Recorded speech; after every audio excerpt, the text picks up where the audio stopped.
हरे कृष्णा, राधे राधे। कैसे हैं आप? कान्हा जी की कृपा से आप सब ठीक होंगे। राधे राधे। कल हमने कार्तिक मास का 25वां अध्याय सुना था। आज हम कार्तिक मास का 26वां अध्याय सुनेंगे। श्री नारद जी बोले। उनकी वाणी सुनकर धर्मदत्त विस्मित हुआ और साष्टांग प्रणाम करके कहने लगा। धर्मदत्त ने कहा, भक्त दुखारी विष्णु भगवान की विधिवत आराधना यज्ञ, व्रत, तीर्थ तथा तपस्या आदि सभी लोग करते हैं। उन विष्णु भगवान को प्रसन्न और सामीप्य करने वाला उनमें कौन सा है जिसके करने से सबका फल हो? गणों ने कहा कि हे द्विजवर, तुमने यह अच्छा प्रश्न किया है। मैं इतिहास सहित प्राचीन वृत्तांत कहता हूँ, उसे सावधानी से सुनो। पूर्व काल में कांचीपुरी नगरी में चोल नामक चक्रवर्ती राजा हुआ। उसी के नाम से उस देश का नाम चोल प्रसिद्ध हुआ। उसके राज्यकाल में सांसारिक कोई प्राणी दरिद्र, दुखी, पापी तथा रोगी नहीं था। यह आपके अधिक यज्ञ करने का प्रभाव था। ताम्रपर्णी नदी में दोनों तटों पर स्वर्ग के यज्ञ स्तंभ कुबेर के चैत्र रथ नामक उद्यान के समान सुशोभित थे। एक समय वह राजा विष्णु भगवान के पास गया, जो शेष शैया पर योग निद्रा के वश में सो रहे थे। वहां पर राजा ने मणि, मोती तथा स्वर्ण के दिव्य फल फूलों से विधि पूर्वक विष्णु भगवान की पूजा की। वह साष्टांग प्रणाम कर बैठ गया। उसी समय विष्णु भगवान के निकट एक ब्राह्मण को आते हुए देखा। वह भगवान की पूजा के निमित्त हाथ में तुलसी दल और जल लिए हुए था। वह उसी कांचीपुरी का रहने वाला विष्णुदास नामक ब्राह्मण था।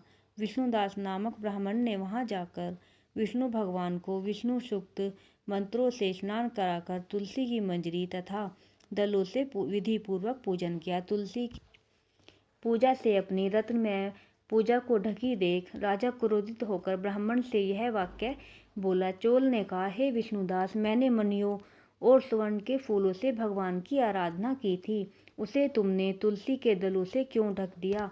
तुम बेचारे विष्णु भक्ति क्या जानो, क्योंकि तुमने अति विचित्र श्रृंगार को आच्छादित कर दिया है।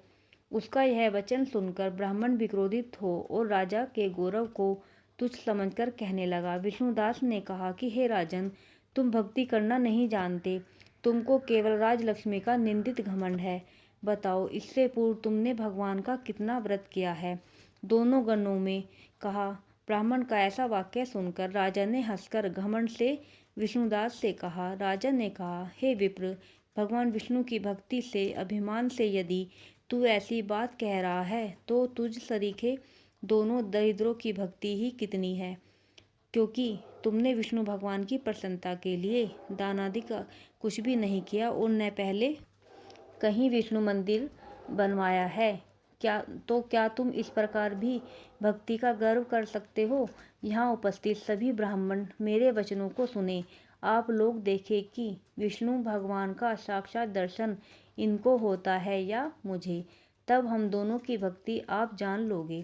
गणों ने कहा। ऐसा कहकर वह राजा अपने महल में गया और मुदगल को आचार्य बनाकर विष्णु यज्ञ प्रारंभ किया, जिस यज्ञ में अनेकों ऋषि बुलाए गए, बहुत सी दक्षिणा दी गई। जो यज्ञ पहले गया क्षेत्र में ब्रह्मा द्वारा किया गया था, वही यज्ञ यहाँ भी किया गया। विष्णुदास भी उसी पूर्व मंदिर में व्रत करता हुआ और विष्णु भगवान की प्रसन्नता के लिए यथोक्त नियमों का पालन करता हुआ रहने लगा। माघ तथा कार्तिक मास का व्रत, तुलसी के वन की रक्षा और एकादशी तिथि को विष्णु के 12 मंत्र का जप किया।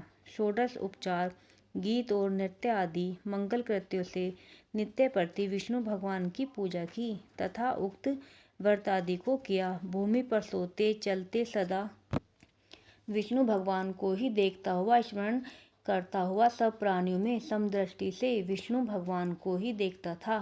विष्णु की प्रसन्नता सर्वदा माघ तथा कार्तिक व्रत में विशेष नियमों का पालन और उद्यापन विधि को किया। इस प्रकार व्रत के स्थित विष्णु में ही निष्ठा पूर्वक कर्म तथा इंद्रियों से तल्लीन हुए चोलेश्वर और विष्णुदास को आराधना करते बहुत दिन हो गए। राधे राधे।